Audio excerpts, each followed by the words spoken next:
IDTV మన ఉనికి మన వాణి. హాయ్ ఫ్రెండ్స్, తెలంగాణలో విద్యా వ్యవస్థ గురించి ఒక్కసారి ఒక అధ్యయనం చెప్పిన దాని ప్రకారం ఈ రాష్ట్రంలో ప్రభుత్వ పాఠశాలల్లో నిజంగా చదువుతున్న విద్యార్థులు ఎంతమంది?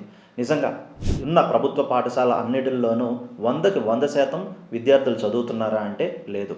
తెలంగాణ రాష్ట్రంలో మొత్తం 26,000 ప్రభుత్వ పాఠశాలలు ఉన్నాయి. అందులో కేవలం 10,000 పాఠశాలల్లో ఉన్న విద్యార్థులు ఎంతో తెలుసా? 30 నుంచి 50 మంది విద్యార్థులు మాత్రమే. అదే 4,000 నుంచి 5,000 లోపు ఉన్న పాఠశాలల్లో అయితే దాదాపు 100 లోపు పిల్లలే ఉన్నారు. 300 పైన ఉన్న పాఠశాలలు కేవలం మన తెలంగాణ రాష్ట్రంలో, అది ప్రభుత్వ పాఠశాలలు, ఒక 50 నుంచి 100 లేకపోతే ఒక 200 మాత్రమే ఉన్నాయంట. ఆ 200 పాఠశాలల్లోనే 500 పైన లేకపోతే 500 లోపు విద్యార్థులు చదువుకుంటున్నారు. పైగా ఇక్కడ ఉపాధ్యాయులకి శాలరీలు కూడా ఒక నిర్దిష్టంగాను సంవత్సరం పెరుగుతూనే వెళ్తూ ఉంటాయి.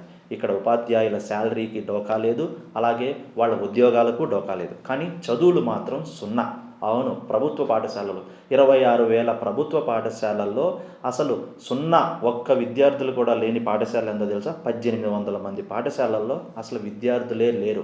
మరి ఈ 1,800 పాఠశాలల మీద ఖర్చు పెడుతుందంతా కూడా ఎక్కడికి వెళ్తుంది? ఇక్కడ పనిచేస్తున్న ఉపాధ్యాయులకి శాలరీలు ఎందుకు ఇస్తున్నారో ఎవరికీ తెలియని ప్రశ్న. మరి ఈ 1,800 పాఠశాలలను మూసివేయకుండా ఇంకా ఎందుకు కంటిన్యూ చేస్తుంది ప్రభుత్వాన్ని అని అంటే దానికి కూడా ఎక్కడా కూడా ఒక జవాబు లేదు. ఎవరు అడగలేని పరిస్థితిని కూడా. మరి ప్రైవేటు స్కూళ్ళల్లో ఇలా విచ్చలవిడిగా విద్య పేరుతో ఫీజులు దోచుకోకుండా ఏం చేస్తారు? అదే పరంగా ఒక ప్రైవేట్ స్కూల్ విషయం చూద్దాము. అక్కడ పనిచేస్తున్న టీచర్లు కనుక వాళ్ళ క్యాపబిలిటీ లేకపోతే కనుక ఉద్యోగాలను తీసేస్తారు. గొప్ప గొప్ప చదువులు చెప్పని స్కూల్స్ మూతపడిపోతాయి. కానీ ప్రభుత్వ పాఠశాలలకి ఆ డోకానే లేదు, కాంపిటీషను లేదు. అక్కడ పనిచేస్తున్న ఉపాధ్యాయులకు కానివ్వండి, పాఠశాలలకు కానివ్వండి, అక్కడ పోటీతత్వం లేకపోవటమే ఇక్కడ చదువు ఎదుగుదలకు బ్రేక్ పడిపోయింది.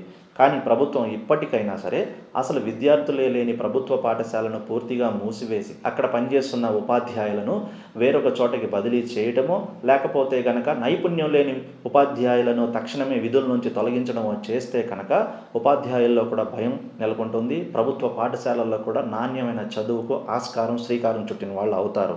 ప్రైవేట్ స్కూళ్ళల్లో మాదిరిగానే పోటీతత్వం ఉండాలి. లేదంటారా? ప్రభుత్వ టీచర్లకు అనవసరంగా లక్షలు ఉద్యోగాలు ఇచ్చి లేకపోతే వాళ్ళ జీతాలు ఇస్తూ కూడా తరతరాలను వాళ్ళు పోషించడం కన్నా కూడా ప్రభుత్వ పాఠశాలను పూర్తిగా మానివేసి మరి ఏం చేయాలి? అవును, ఇక్కడ ప్రభుత్వ పాఠశాలలో చదువుకునే ప్రతి విద్యార్థి మీద కూడా ప్రభుత్వం ఏడాదికి 50,000 రూపాయలు ఖర్చు చేస్తూ వస్తుంది.